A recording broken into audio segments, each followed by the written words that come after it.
మహేష్ బాబుతో కొరటాల శివ దర్శకత్వం వహించే సినిమా భరత్ అనే నేను పొలిటికల్ బ్యాక్ డ్రాప్ లో తెరకెక్కనుందన్న విషయం తెలిసిందే. సీఎం క్యారెక్టర్ లో ప్రిన్స్ కనిపించబోతున్నారన్న టాక్ తో భారీ బస్ ఏర్పడిన ఈ సినిమాపై అధికారికంగా ఏ ఒక్క విషయమూ వెల్లడించలేదు. అయితే తొలిసారిగా పెదవి విప్పిన దర్శకుడు కొరటాల శివ ఈ సినిమా కథ రాజకీయ నేపథ్యంలో సాగుతుందన్న విషయం నిజమేనని అంగీకరించారు. అయితే ఏ ఒక్క పొలిటికల్ పార్టీని ఉద్దేశించి గాని నేతను ఉద్దేశించి కానీ సెటరికల్ గా గాని ఉంటదని, రాజకీయ నేపథ్యంలో ఉంటూనే కథలో family drama, romance, human emotions అన్ని ఉంటాయని స్పష్టం చేశారు.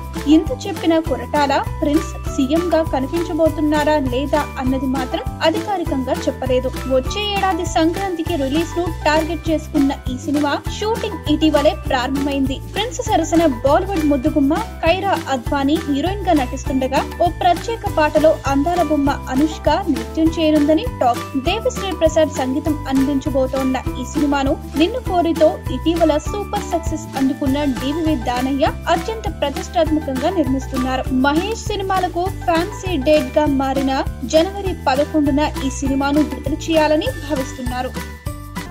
ఈ వీడియో గనుక మీకు నచ్చినట్టయితే లైక్ చేయండి, షేర్ చేయండి, సబ్స్క్రైబ్ చేసుకోండి.